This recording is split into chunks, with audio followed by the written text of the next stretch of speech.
Escape aéreo. Un avión cae del cielo. El piloto militar solo tiene una oportunidad para escapar.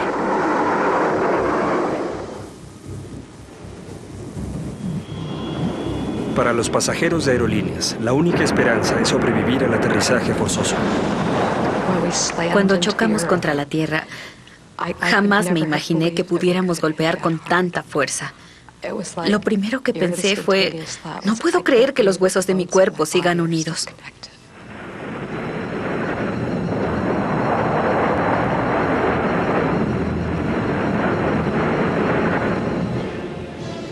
Siempre habrán accidentes de aviones.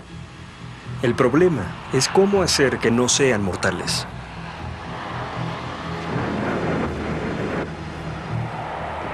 Las tragedias de aerolíneas han obligado a los ingenieros a confrontar la pregunta de cómo diseñar aviones que permitan a las víctimas escapar.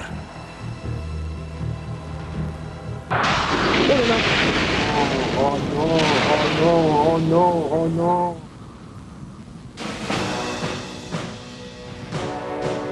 La Primera Guerra Mundial introdujo a los jóvenes aviadores a los peligros reales del combate aéreo. Si su avión era atacado, no tenían forma de escapar.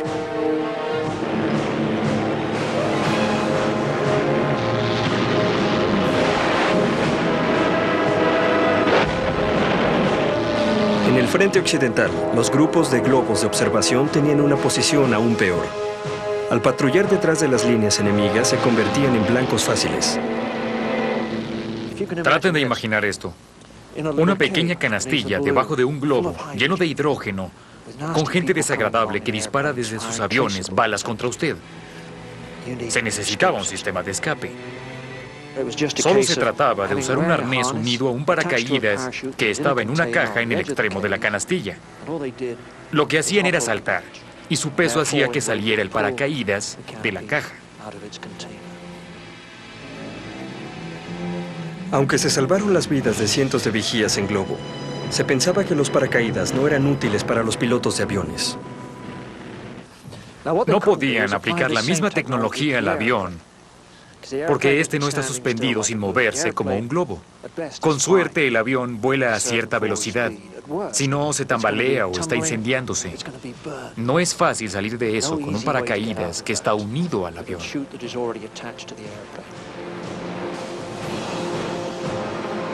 La mayoría de los pilotos habrían preferido correr el riesgo con un paracaídas, aún con el peligro de enredarse al avión en barrena.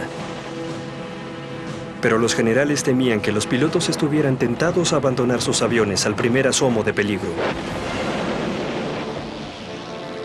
Hacia fines de la guerra, las balas alcanzaron a un piloto alemán, pero él logró escapar usando un paracaídas unido a un bote que estaba fuera del avión. La guerra terminó cuando los aliados decidieron instalar paracaídas. La idea de escapar mediante un paracaídas fue primero concebida por Leonardo da Vinci. Muchos pensadores renacentistas imaginaban que podría salvar a la gente de incendios en construcciones. Pero fue una idea en papel durante 3 siglos. Funciona mediante el simple principio de contrarrestar la fuerza descendente de gravedad con una fuerza ascendente de resistencia de aire producida por el casquete. La primera demostración pública fue en París en 1797, cuando un acróbata tuvo que saltar de su globo y cayó a la tierra en un paracaídas.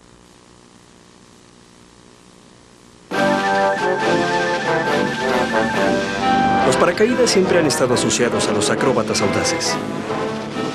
En California, el público disfrutaba de espectáculos al aire libre, que a menudo terminaban con saltos. Pero el paracaídas seguía estando enrollado a un cilindro unido al avión. Uno de los saltadores más famosos era un acróbata de sobrenombre Irving de las Alturas.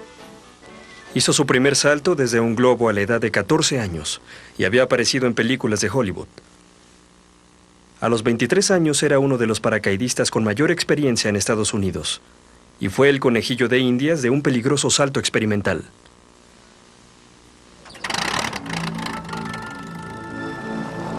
En abril de 1919, Irving fue elegido por la Fuerza Aérea para hacer un salto con un paracaídas atado a su espalda y no al avión. El paracaídas debía salir de su paquete mediante una cuerda. Muchos temían que Irving se desmayara durante la caída y no pudiera jalar la cuerda. Pero el diseñador de paracaídas, Floyd Smith, que piloteaba el avión, tenía confianza. Tanto Leslie Irving como Floyd Smith habían saltado desde muy alto. Ambos eran trapecistas.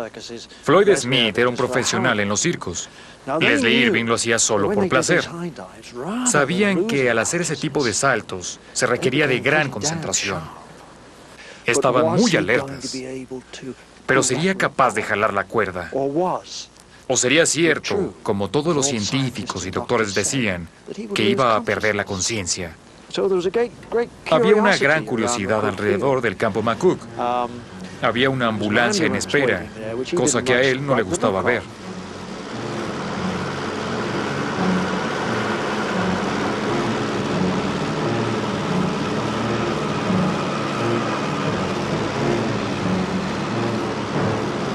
Ese sería el primer salto en caída libre en el mundo.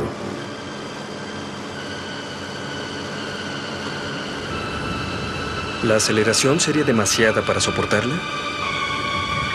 ¿Perdería el sentido del tiempo y esperaría demasiado para jalar la cuerda? ¿El peso de su cuerpo en la caída sería suficiente para que se abriera el paracaídas?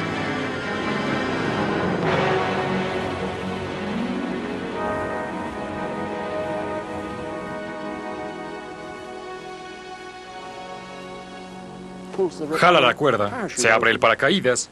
No hubo problema. Solo que se rompió una pierna al aterrizar. Pero eso no tuvo que ver con el paracaídas.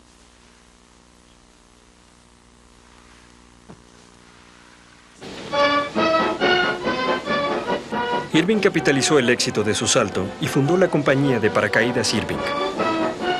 Pronto se convirtió en el fabricante de paracaídas más grande del mundo.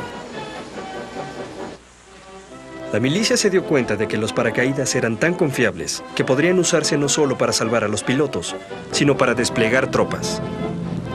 Y así nacieron los soldados paracaidistas. Se convirtieron en la caballería del aire.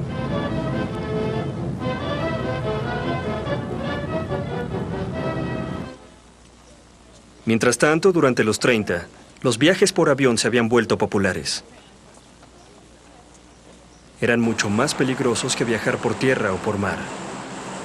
Además, en caso de emergencia, los pasajeros no tendrían medios efectivos para escapar. Un control suelto en forma de arnés y el relleno del asiento.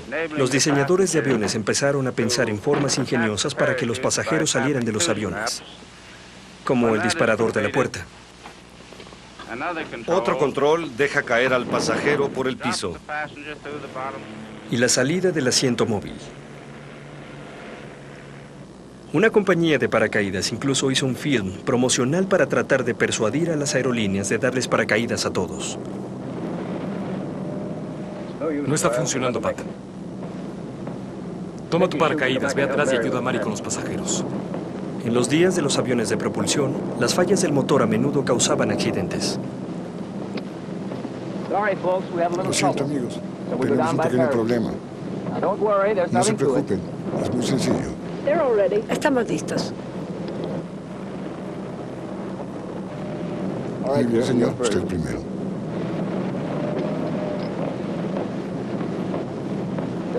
Salte. Su paracaídas se abrirá automáticamente.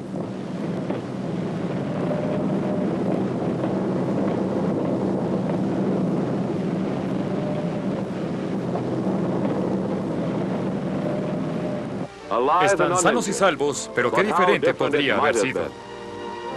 La evacuación masiva en paracaídas de pasajeros de aerolíneas seguía siendo una fantasía. Sí, Jim es el piloto. En realidad, la gente que no estaba entrenada para saltar en paracaídas corría el riesgo de tener lesiones serias, así que las aerolíneas nunca adoptaron la idea.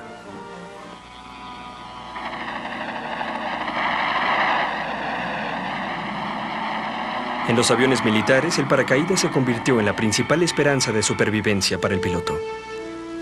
Durante la Segunda Guerra Mundial salvó miles de vidas de pilotos.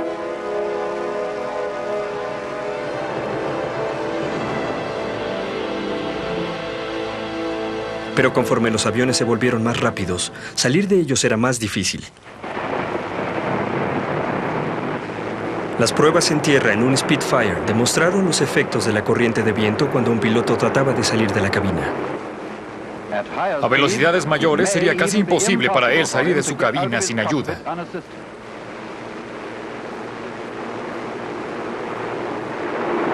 Aun si lograra salir a esas velocidades, se arriesgaría a estrellarse contra la cola. Se necesitaba otro método de escape.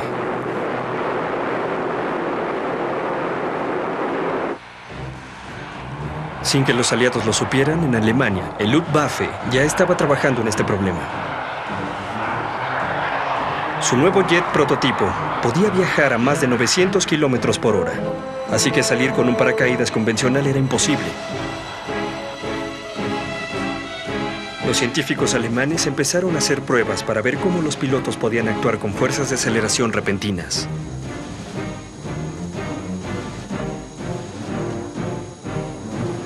Durante una eyección, necesitaban sobrevivir a corrientes de aire extremas.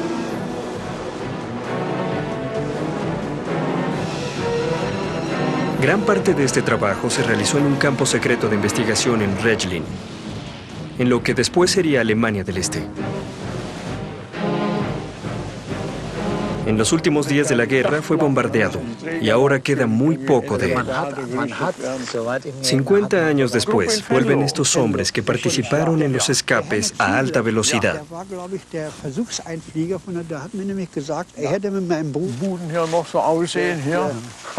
Theo Nack es un ingeniero que dejó Alemania después de la guerra para trabajar para la Fuerza Aérea de Estados Unidos y la NASA. Una de sus primeras tareas fue diseñar un paracaídas que no se desgarrara a altas velocidades.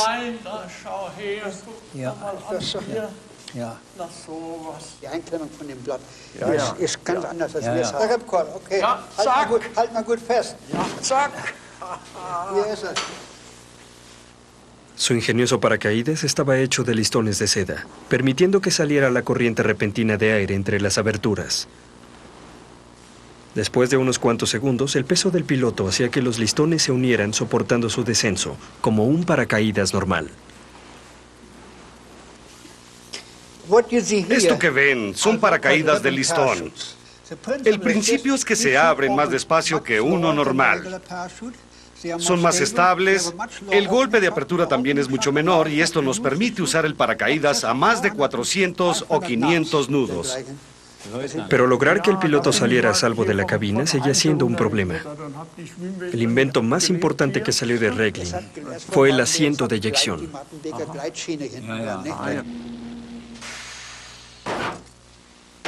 Los asientos se lanzaban con aire comprimido, siguiendo el mismo principio de una pistola de aire. Controlar la cantidad correcta de aire era difícil. Si se usaba demasiado, la columna del piloto podía acabar comprimida.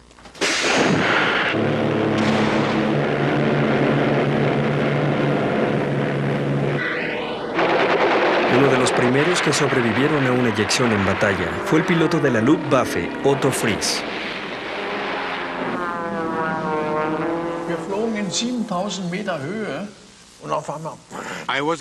Cuando iba a 7.000 metros, me disparó un mosquito. El motor de la izquierda se estaba incendiando. No podía ver nada. Tenía sangre en los ojos, pero por instinto cogí la palanca. Me abracé y saqué el avión de la picada. Después, aunque apenas podía pensar, supe que tenía que salir eyectado, pero no recordaba dónde estaba la palanca disparadora. Entonces, saqué mi linterna de bolsillo, busqué con ella y por fin encontré la palanca. La jalé, pero se me olvidó recargar la cabeza y salí. Me torcí el cuello. Estaba de cabeza, todavía en el asiento, pero me tenía que librar de él y así lo hice. Después, esperé un poco. Uno tiene cierta percepción de la altura, aun cuando es de noche, cuando no se puede ver nada. Cuando sentí las nubes, la humedad, pensé, debo estar a 1200 metros, así que jalé el cordón. El paracaídas se abrió y caí en un pastizal. Exactamente enfrente de mí, a no más de 1 metro, había una majada de vaca. Cuando me deshice del paracaídas pensé, ¡qué suertudo! Los aliados no construyeron el asiento de eyección hasta después de la guerra, cuando una pequeña compañía aérea de Inglaterra creció para convertirse en el fabricante más grande a nivel mundial. La compañía Martin Baker estaba formada por un ingeniero de nombre James Martin y un piloto de pruebas, el capitán Val Baker.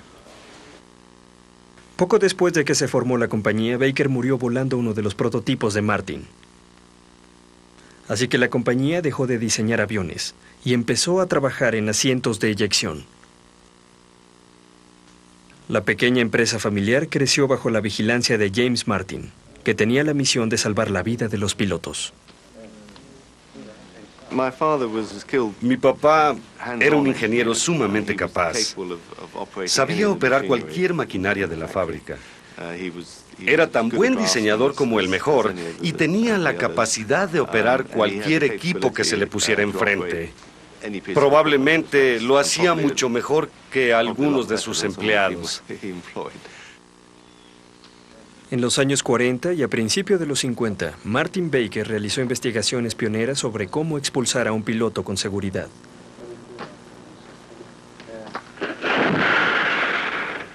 La cortina le protegía la cara de la corriente de aire y aseguraba que sus codos estuvieran junto a su cuerpo.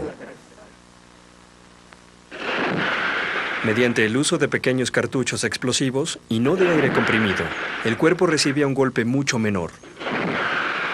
La columna se comprimía brevemente, lo que reducía el riesgo de un daño permanente. Esta fue una mejora importante en los primeros asientos alemanes. Después de varias pruebas con muñecos, se prepararon para la primera eyección en vivo desde un avión. El conejillo de Indias fue el empleado de Martin Baker de nombre Bernard Lynch.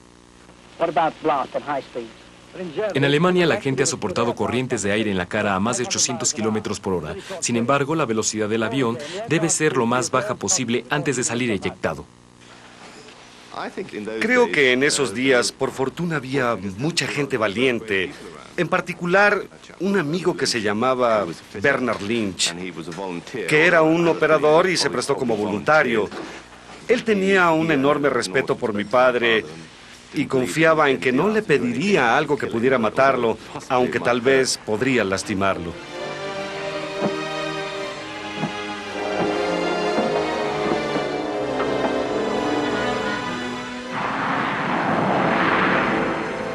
Volando a 550 kilómetros por hora, Lynch se prepara para lanzarse al espacio. Primero tiene que deshacerse del toldo. Después, sin los pies en los controles, respira hondo, junta los codos y jala la cortina. Mientras vuela en el asiento, un paracaídas estabilizador se abre para impedir que dé vueltas en el aire. Después sale el paracaídas del asiento.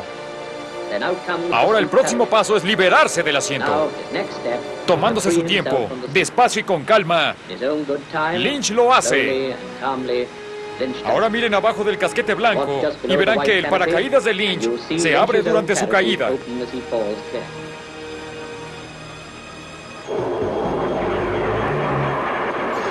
Inicialmente, los pilotos eran renuentes a usar estos asientos explosivos. No les gustaba la idea de ser balas de cañón humanas. Pero como cada vez más vidas se salvaban gracias a los asientos de eyección, pronto fueron adoptados por las fuerzas aéreas de todo el mundo. La pregunta sin resolver era cuánto castigo podría soportar el cuerpo humano. Filmado por primera vez, el coronel de la Fuerza Aérea John Paul Starr, un pionero de la En los ciencia. años 50, un doctor de la Fuerza Aérea de Estados Unidos se ofreció para poner su propio cuerpo en la línea. Sus experimentos midieron las fuerzas máximas que un ser humano puede soportar en la eyección desde un avión o en el impacto. Ahora vean cómo se detiene. sobreponiéndose a los efectos de la rápida desaceleración. Esto no es falso. Todo el mundo creyó que lo era, pero no fue así. El objetivo era mantener viva a la gente. La primera vez que fui, pensé seriamente en ser piloto de pruebas.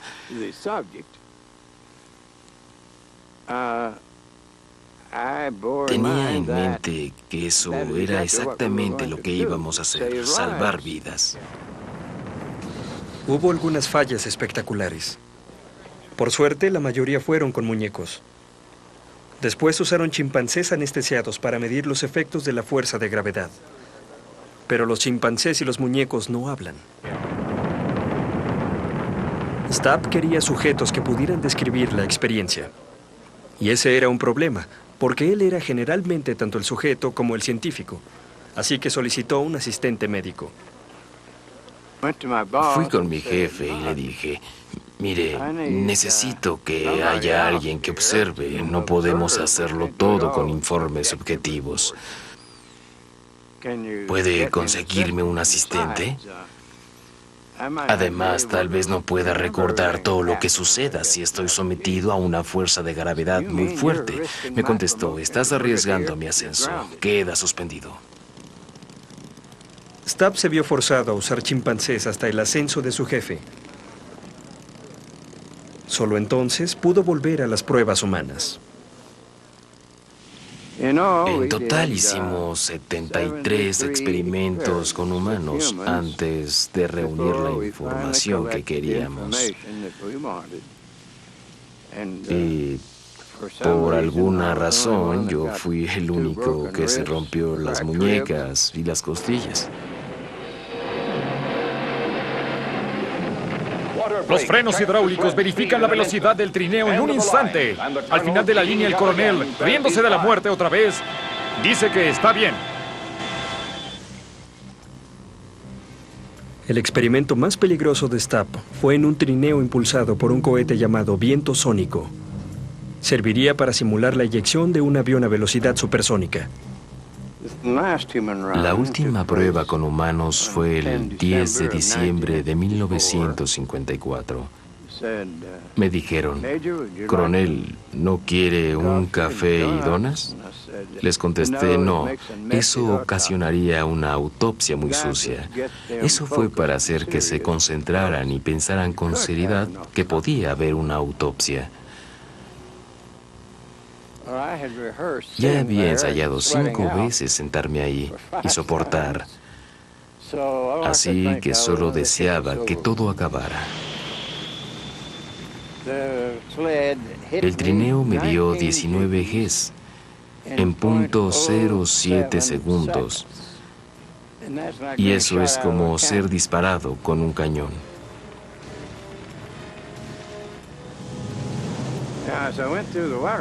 Conforme pasaba por los frenos hidráulicos, mi visión se volvió color salmón por la presión que se me fue a los ojos. No podía ver nada. Pensé, cielos, ahora sí tendré mi bastón, mi lazarillo y todo eso.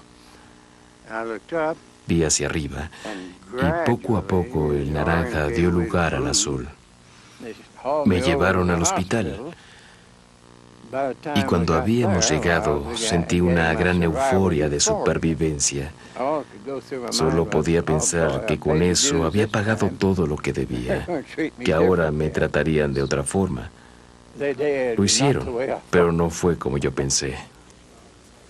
Stubb se había vuelto el hombre más rápido de la Tierra y demostró que la resistencia humana era más fuerte de lo que se creía.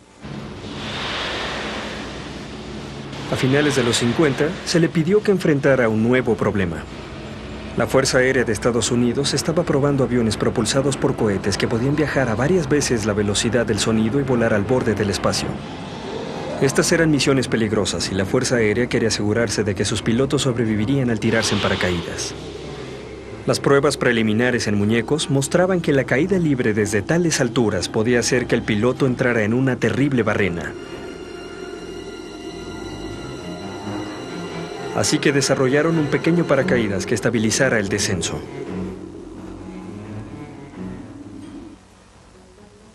Ahora Stubb quería saber si un humano podía sobrevivir a la experiencia. Necesitaba un voluntario, tan audaz como él, que estuviera preparado para tomar el lugar del maniquí. Stubb decidió que Joe Kittinger era el hombre adecuado para el trabajo. Era un paracaidista y piloto de pruebas experimentado. Pero nadie se había lanzado en paracaídas desde alturas en las que el aire era tan enrarecido que era imposible respirar, y la presión tan baja que solo un traje especial impediría que el cuerpo explotara.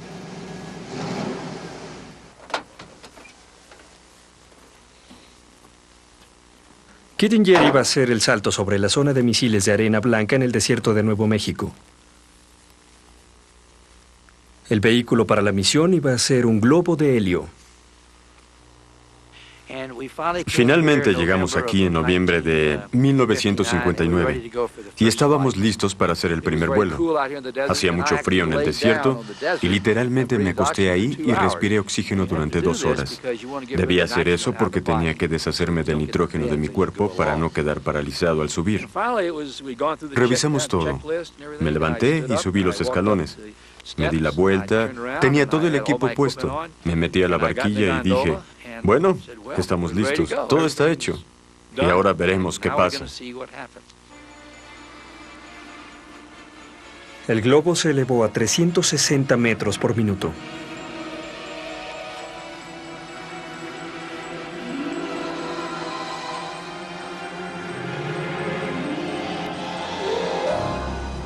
Después de 1 hora, estaba llegando a la parte superior de la atmósfera.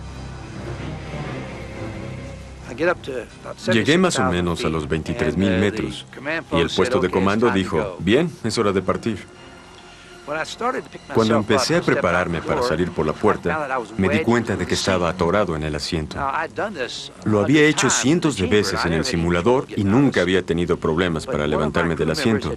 Pero uno de los miembros de la tripulación había puesto unos artefactos aislantes nuevos para que se viera mejor. Y al hacerlo, redujo el área. Así que estaba atorado en el asiento y no podía levantarme. Me di cuenta de que estaba atrapado en ese maldito asiento y no podía levantarme. Me estaba poniendo frenético.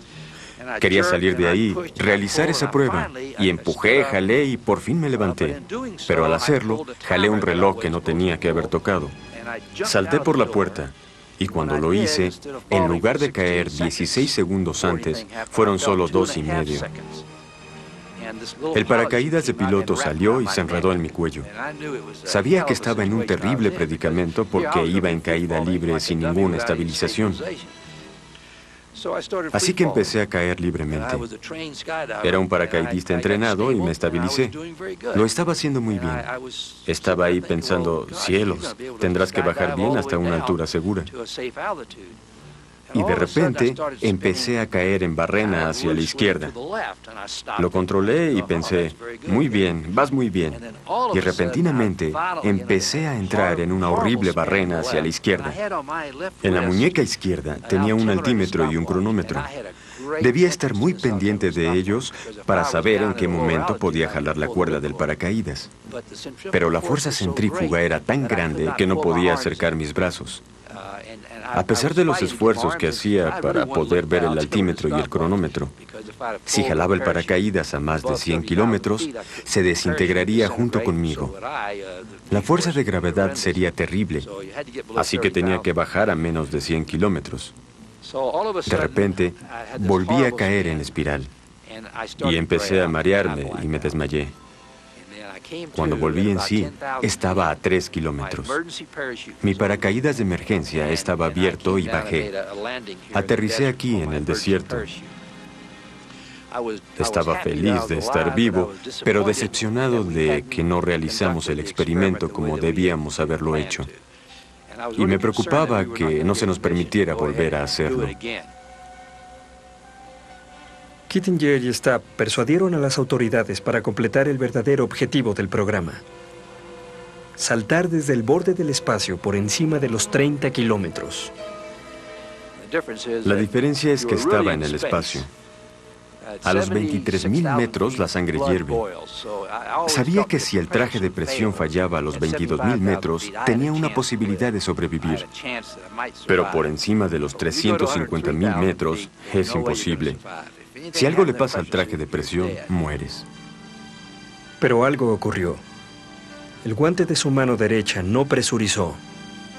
Así que la sangre empezó a estancarse, dejando inmóvil su mano. Opté por no decirle a mi cirujano que estaba en tierra, en el puesto de comando, porque sabía que si le decía que mi guante no estaba presurizando, me aconsejaría que no hiciera el vuelo. No quería que eso pasara. Estaba un poco preocupado por lo que ocurriría, pero pensé que podría vencer cualquier obstáculo que surgiera. Así que salté. Bajé en caída libre durante 16 segundos. Tenía una perfecta estabilización. A los 27 kilómetros alcancé una velocidad de 1.320 kilómetros por hora, lo cual era supersónico. Estaba en el vacío, cayendo a gran velocidad. No hay forma de detectar visualmente qué tan rápido vas o dónde estás. Y a medida que iba descendiendo, entraba en un ambiente más familiar. Estoy seguro de que a usted no le parecería el jardín del Edén, pero claro que a mí me lo pareció cuando toqué el suelo. Estaba eufórico. El salto de Joe Kittinger sigue siendo un récord de nuestros días. Demostró que era posible escapar de aviones inclusive desde el borde del espacio. Pero un nuevo problema iba surgiendo cuando los jets militares se acercaban cada vez más a tierra para evitar el radar enemigo.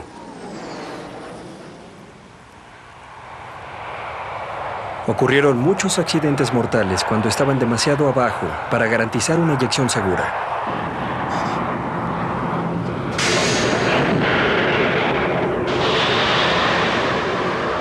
Así que a los asientos se les puso motores con cohetes que podían lanzar al piloto hacia arriba y lejos del peligro, aun cuando volaran al ras del suelo. Como la investigación de Stapp había demostrado, era teóricamente posible escapar a casi cualquier velocidad o altura. Ahora, en la vía de su viejo trineo cohete en Nuevo México, los ingenieros están a punto de probar un nuevo sistema de escape. No habrá voluntarios humanos en esta prueba. Hay un maniquí en el asiento. Este prototipo podrá percibir cuando un avión esté a punto de estrellarse. Hay computadoras a bordo que automáticamente dispararán una eyección y controlarán su trayectoria desde el avión. Podría salvar a un piloto de combate aún antes de que se dé cuenta de que su vida está en peligro. Para probar el prototipo lo lanzarán por un riel de 16 kilómetros a 900 kilómetros por hora.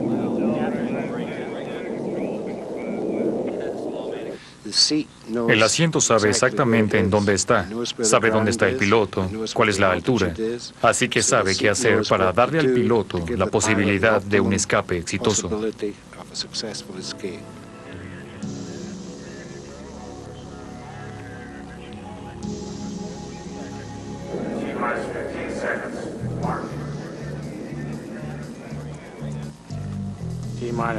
Diez, 9, 8, 4, 3, 2, 1, 0.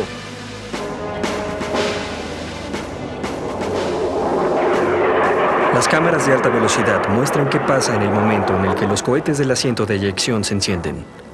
En una fracción de segundo, los paracaídas se despliegan. Y el maniquí flota a salvo de vuelta a la Tierra.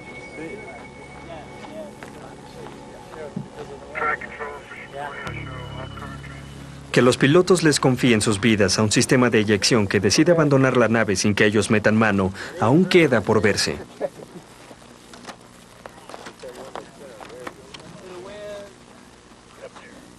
Al volverse más sofisticada la tecnología de escape, la posibilidad de sobrevivir a un accidente en un jet militar aumenta.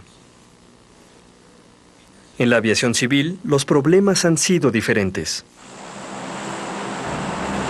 La idea de pasajeros que salen proyectados o en paracaídas de un avión en vuelo fue abandonada hace tiempo. La investigación se centró a hacer que los pasajeros tuvieran más posibilidades de sobrevivir en un accidente. En 1965, la Administración de la Aviación Federal llevó a cabo su primera prueba de accidente. El accidente podría parecer fatídico, pero muchos pasajeros habrían sobrevivido.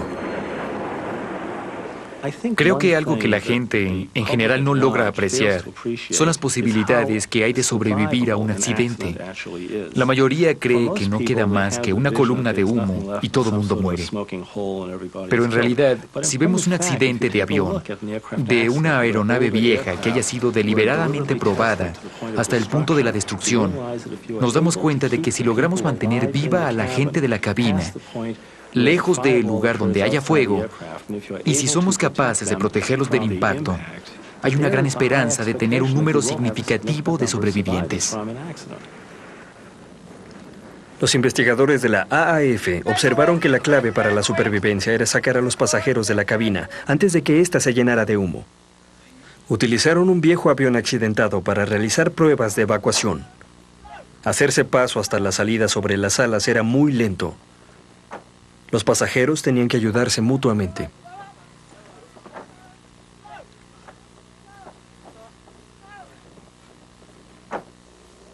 Al hacerse más grandes los aviones, se necesitaban más salidas de emergencia.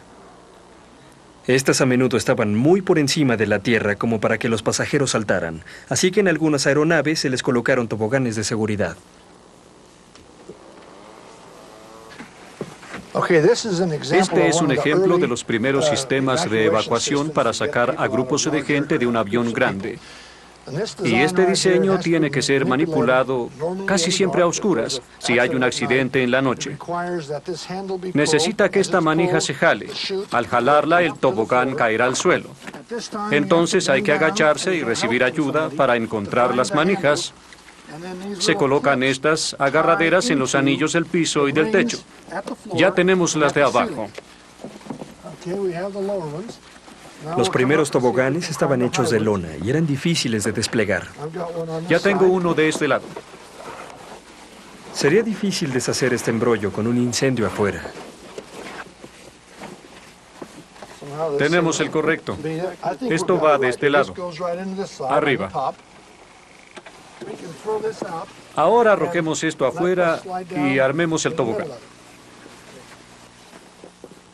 Las aerolíneas empezaron a experimentar con toboganes de escape en los años 50. Los primeros requerían que la tripulación saliera primero y sostuvieran el tobogán para que los pasajeros escaparan.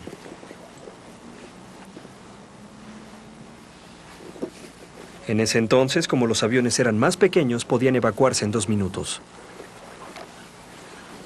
Ahora, aun cuando las aeronaves son más grandes, se requiere de 90 segundos.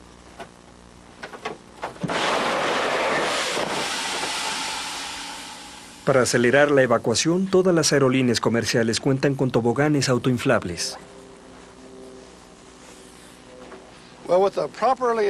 Con un tobogán bien inflado como este,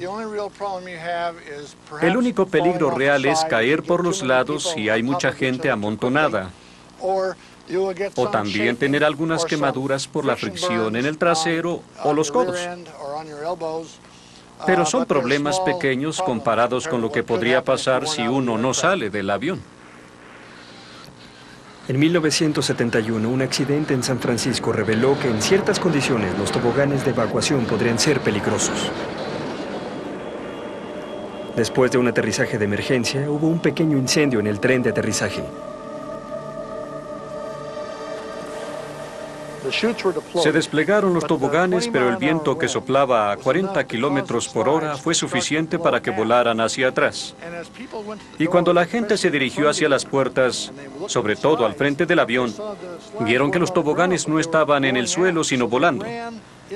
Así que corrieron dentro del fuselaje hacia la cola del avión. Al hacerlo, la cola del avión se venció. La proa del avión se elevó. Finalmente, la gente que estaba en tierra sostuvo los toboganes del frente, pero en lugar de estar en un ángulo de 45 grados, estaban casi rectos. Las personas que aún estaban en el avión no se habían dado cuenta, y muchos corrieron y saltaron por el tobogán, para bajar en caída libre hacia el suelo. Un incidente menor acabó hiriendo a 27 personas. Desde ese accidente, los toboganes de evacuación se han rediseñado para ser mucho más rígidos. Estas enormes estructuras se inflan en su totalidad en 4,5 segundos. Están fabricados de material de combustión lenta que los protege de derrames de combustible encendido. Pero no siempre es posible desplegar los toboganes de evacuación. En 1989, un DC-10 con dirección a Chicago perdió el control después de la explosión de un motor. Mientras caminaba hacia la cabina pensé, tenemos una emergencia. Pero cuando abrí la puerta, aún ahora me dan escalofríos. Me quedé petrificada. Se me heló la sangre. Me di cuenta que no era solo una emergencia, sino la peor de las crisis. El capitán dijo, perdimos el sistema hidráulico, aseguren la cabina y preparen a los pasajeros.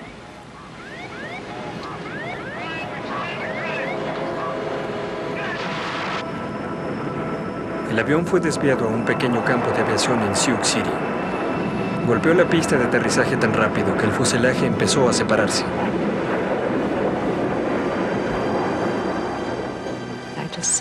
Me desmayé. Estuve así todo el aterrizaje. Todavía podía oír los ruidos del metal mientras nos deslizábamos por la pista de aterrizaje. Ruidos que nunca había oído en mi vida. El impacto extremo había dividido al avión, dejando a la cabina principal de cabeza. Sorprendentemente, 184 personas lograron escapar, pero 112 murieron. La mayoría por heridas en la cabeza, pues fueron arrojadas hacia el frente del avión, aún atados a sus asientos. Las pruebas de choques del coronel Stapp habían demostrado que los pasajeros podían sobrevivir si estaban sujetados en forma adecuada. Esta prueba, realizada 2 meses antes del accidente de Sioux City, demostró que el asiento y el cinturón podían fallar por un impacto.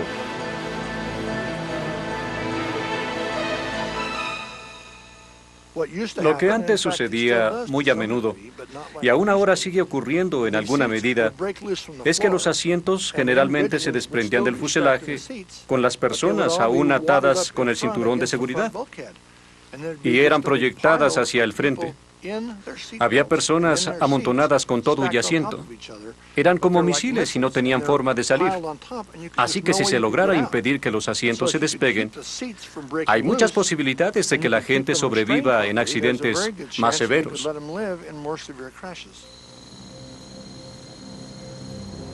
Los aviones más recientes cuentan con asientos más fuertes, pero la mayoría de las aeronaves aún tienen asientos como estos.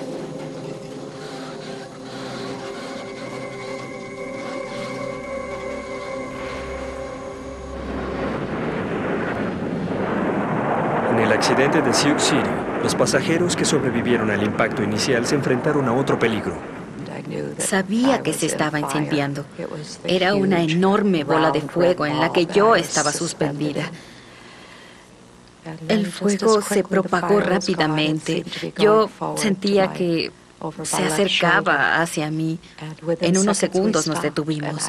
Yo estaba absolutamente perpleja. Me dije, sigo pensando, o sea que estoy viva. Y entonces me vino a la mente, si estoy viva, tenemos que salir de aquí. Todos salieron por cualquier agujero que encontraban. Yo salí lo más pronto posible porque ese horrible humo entre gris y negro entraba por donde yo estaba. Como azafatas estamos entrenadas a que si el fuego es demasiado, si el agua es muy profunda o si el humo es muy espeso, tienes que salir tú. El humo puede ser aún más peligroso que el fuego, como lo demuestra este accidente de prueba.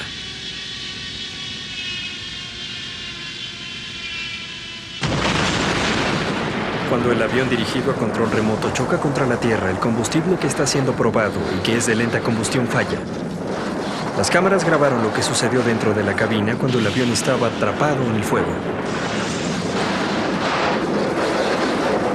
Aunque las llamas apenas entraron por el fuselaje dañado, los instrumentos registraron niveles peligrosos de humo tóxico. Aquí hay algunos productos de cianuro, elementos que son extremadamente tóxicos y venenosos.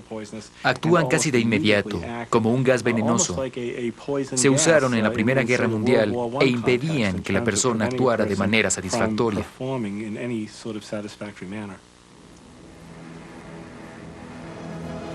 Cuando los interiores de plástico y los asientos de hule espuma empiezan a quemarse, se genera humo venenoso en el interior de la cabina.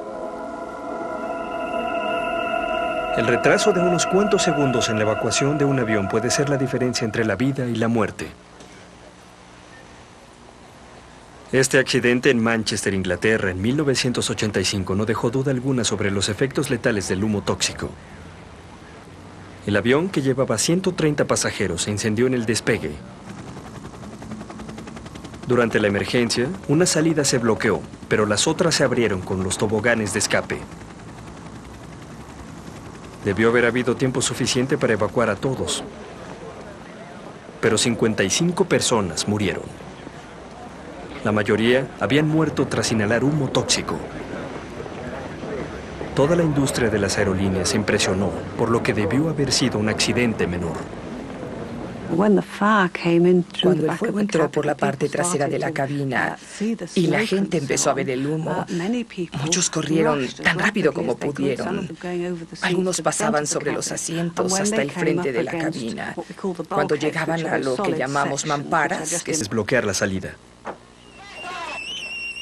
Los resultados se publicaron, pero se hicieron muy pocos cambios sustanciales.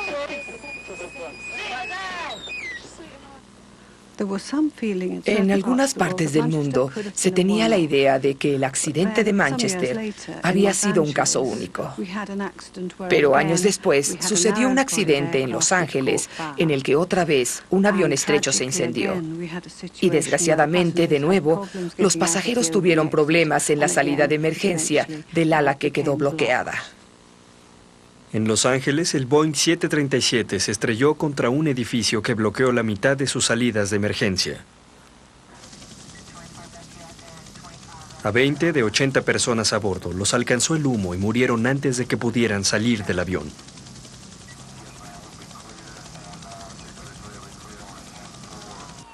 Incluso a raíz de estos accidentes, la industria de aerolíneas se ha resistido al cambio.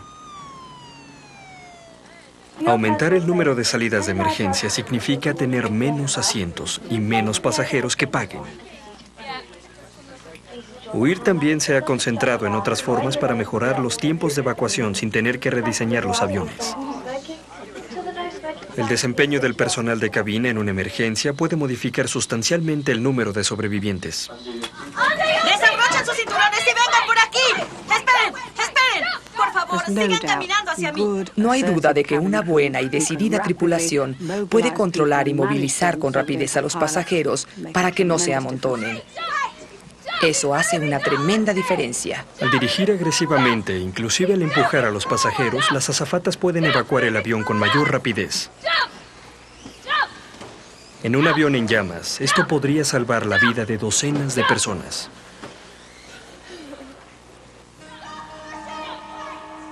En algunas pruebas, Helen Muir aumenta el realismo agregando humo y apagando las luces de la cabina.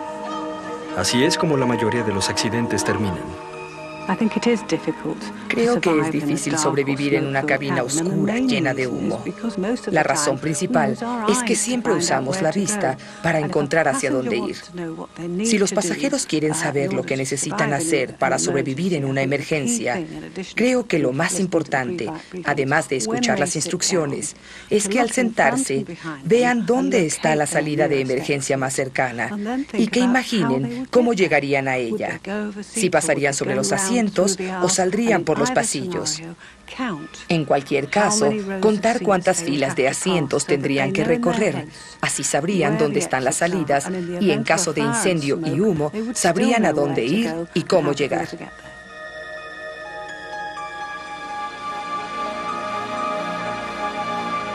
Investigadores como John Paul Stapp han dedicado sus vidas a demostrar que se puede sobrevivir a un accidente. En la aviación militar, ese conocimiento ayudó a hacer avances extraordinarios que permitían a los pilotos de jets escapar a cierto tipo de muerte.